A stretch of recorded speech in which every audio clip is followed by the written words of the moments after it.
Hello दोस्तों, मेरे YouTube channel पर आपका स्वागत है। तो चलिए कहानी शुरू करते हैं। कहानी अच्छी लगे तो प्लीज़ चैनल को लाइक शेयर जरूर कीजिएगा। मणिपुर में कंपटीशन ऑडिटोरियम। आदित्य अपना कॉस्ट्यूम पहने एक्सरसाइज कर रही थी। उसके चेहरे पर बिल्कुल भी मासूमियत नजर नहीं आ रही थी, बल्कि वह काफ़ी डरावनी लग रही थी। तभी सुमित में वहाँ पर आ जाता है और कोच के पास जाकर कहता है, इसका टेस्ट हो गया क्या?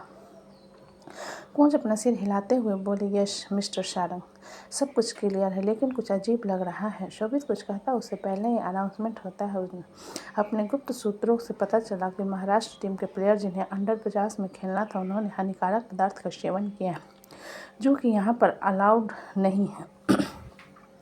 कोच उस अनाउंसमेंट को सुनकर शोभित की तरफ देखने लगते हैं, जिस पर शोभित उन्हें शांत रहने का इशारा करता है।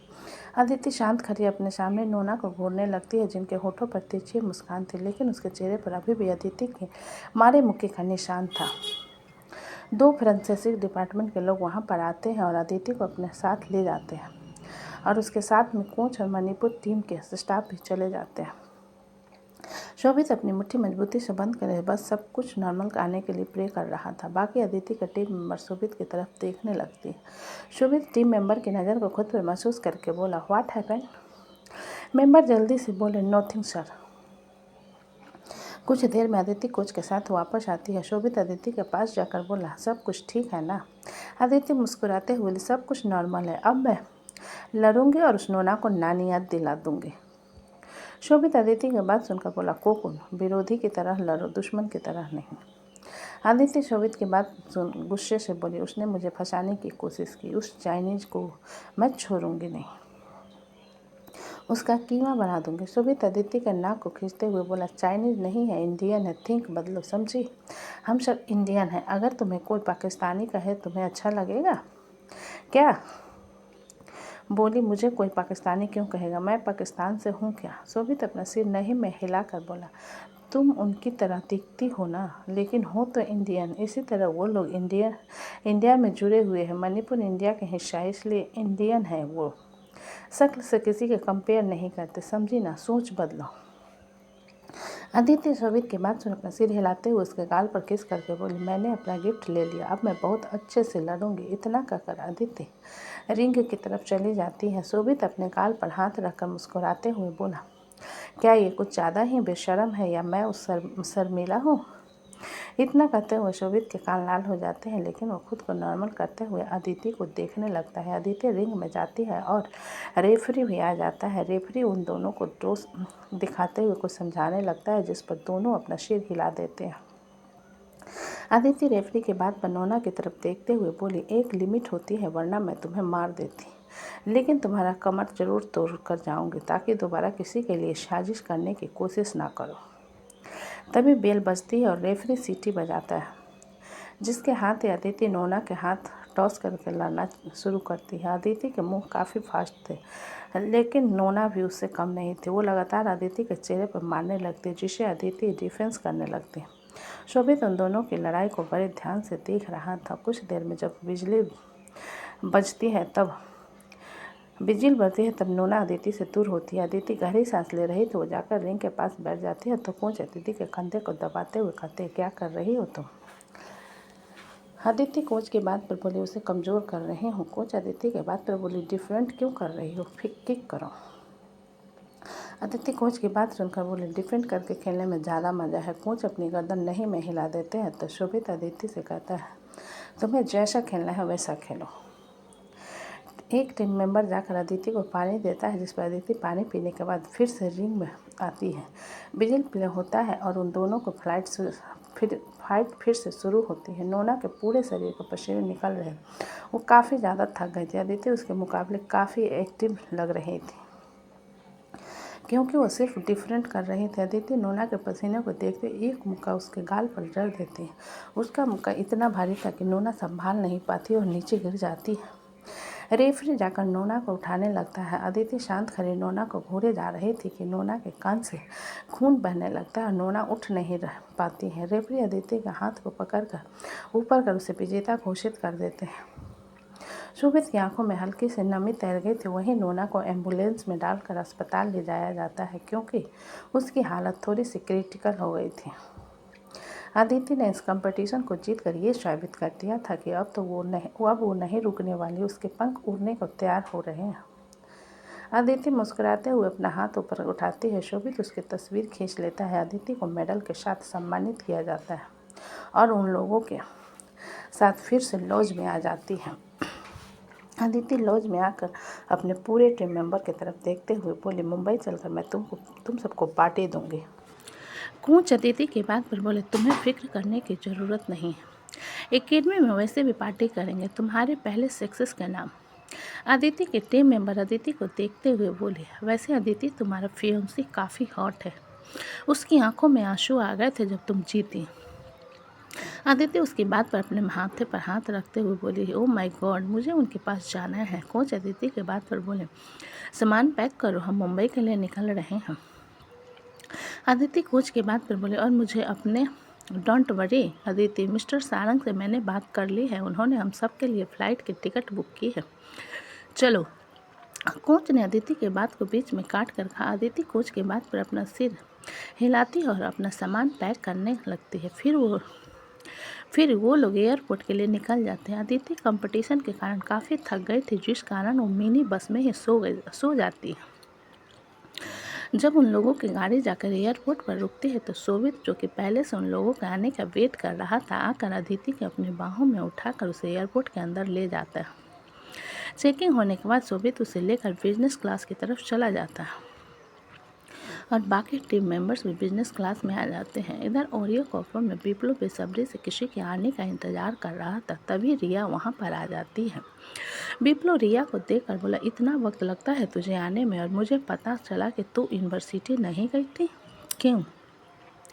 तेरी तबीयत ठीक है ना? रिया विप्लव के बात पर मुंह बनाते हुए बोले, अरे बस कर यार, तेरी जुबान बिल्कुल टेप रिकॉर्डर की तरह है, एक बार शुरू करो तो बस चलती जाती है। रिया की बात सुनकर विप्लव उसे आंखें दिखाते हुए बोला, मेरे सामने ज़्यादा होशियारी करने की कोशिश मत किया करो, जब से देख रहा हूँ प्रोफेसर आया है ना, मुझे इग्नोर कर रही हो। रिया विप्लव की बात सुनकर अपनी आंखें छोटी करके बोली, हेलो, तुम मेरे बॉयफ्रेंड को बीच में लेकर क्यों आ रहे हो? हाँ। विप्लव रिया के बालों को पकड़कर बोला, मैं ना तुझे गंजी कर दूंगा, हर वक्त उस प्रोफेसर के कारण मुझे इग्नोर करती रहती है। रिया विप्लव के बालों को पकड़कर बोली, देख वापी, मेरा दिमाग खराब मत कर, मेरे बालों को छोड़। विकल्प आकर उन लोगों के बीच में बैठते हुए बोला, यार तुम दोनों हमेशा झगड़ते क्यों रहते हो? क्या तुम दोनों शांत नहीं रह सकते? विकल्प की बात पर दोनों उसकी तरफ देखते हैं, लेकिन एक दूसरे का बाल नहीं छोड़ते, जिस पर विकल्प उन दोनों को एक दूसरे से अलग करते हुए कहता है, बस विकल्प, कुत्ते की तरह चिपक गए हो। विप्लव रिया से दूर होकर अपने बालों को ठीक करते हुए विकल्प से बोला, विक्की भाई, हम यहाँ पर क्यों आए हुए हैं और आप यहाँ पर क्यों आए हो? जिसे सुन वैदिक आते हुए बोला, मुझे आइसक्रीम खिलाने आए थे। विप्लव वैदिक की तरफ घूरते हुए बोला, तेरा बिल्कुल सही है, ना स्कूल जाना है और ना पढ़ाई की टेंशन, बस बेटा दिन भर कुत्ते की तरह इधर उधर घूमते रहना है। तो आप भी कुत्ते की तरह घूमो ना, आपको कौन कह रहा है फालतू कुत्ता बनकर घर में रहने के लिए?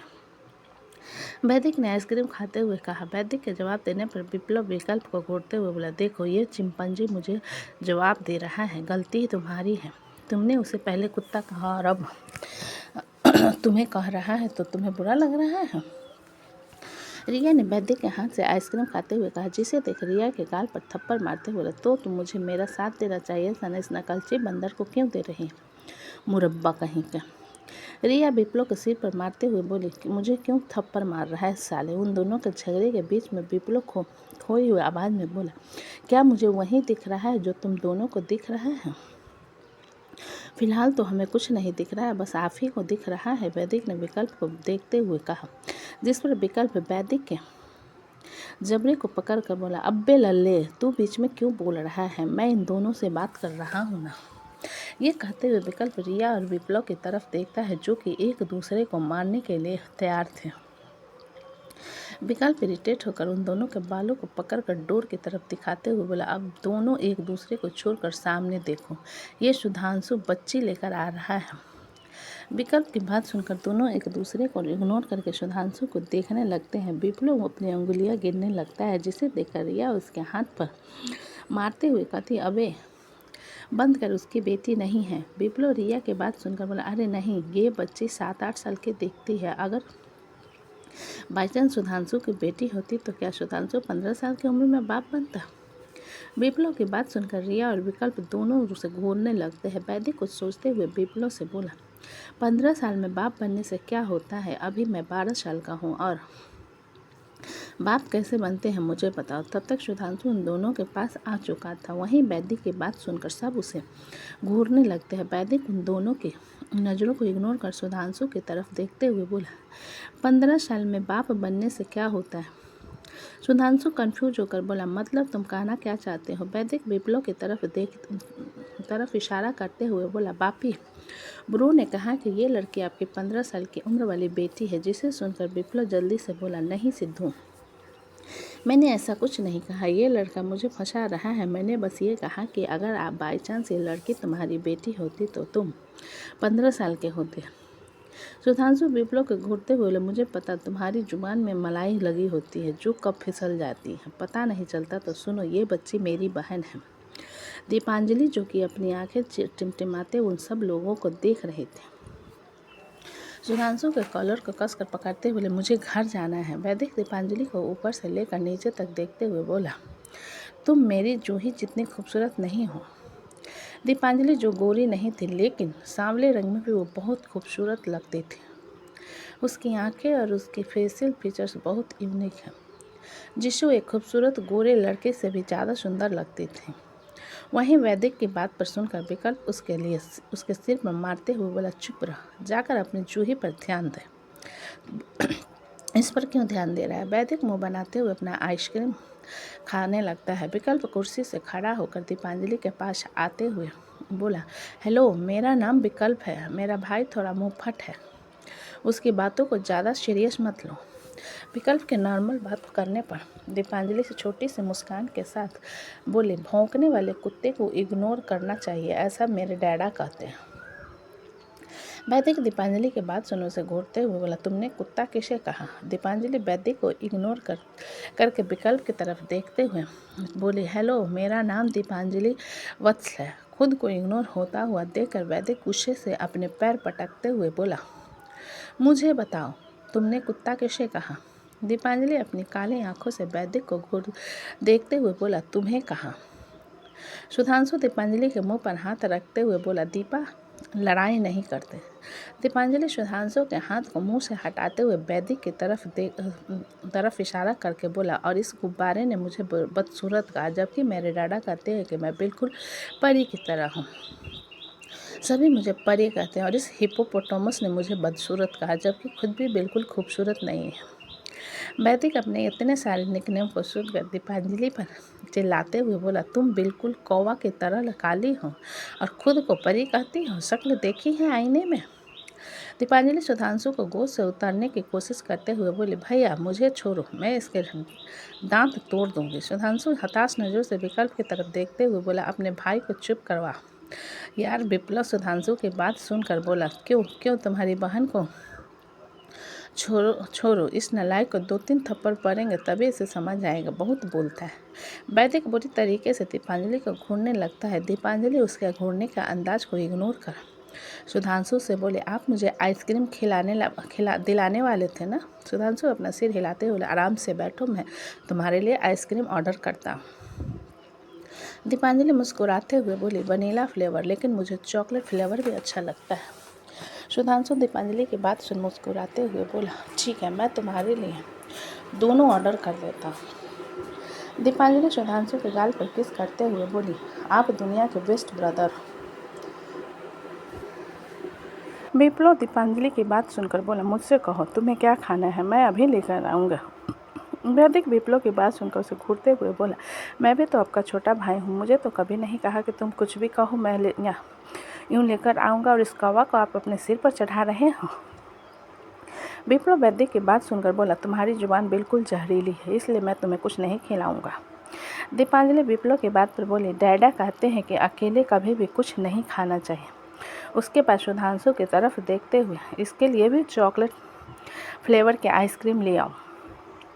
वैदिक दीपांजलि की बात सुनकर गुस्से से बोला, मुझे कुछ नहीं चाहिए तुम्हारे हाथ से, और एक बात याद रखना, जहाँ पर मैं रहूँ ना वहाँ पर तुम अपना ये कौवे जैसी शक्ल लेकर मत आना। दीपांजलि इनोसेंट नज़रों से वैदिक की तरफ देखते हुए बोली, जब मेरे डैडा आएंगे तब मैं बोलूँगी उनसे कि मुझे एक बदतमीज़ लड़का मिला जो मुझे बिल्कुल नहीं पसंद, क्योंकि वो शक्ल से गधा दिखता है। तो दोस्तों, कहानी कैसी लगी मुझे कमेंट में लिखें। अच्छी लगे तो प्लीज़ चैनल को लाइक करें, सब्सक्राइब करें और ज़्यादा से ज़्यादा शेयर करें। कहानी को पूरा सुनने के लिए धन्यवाद।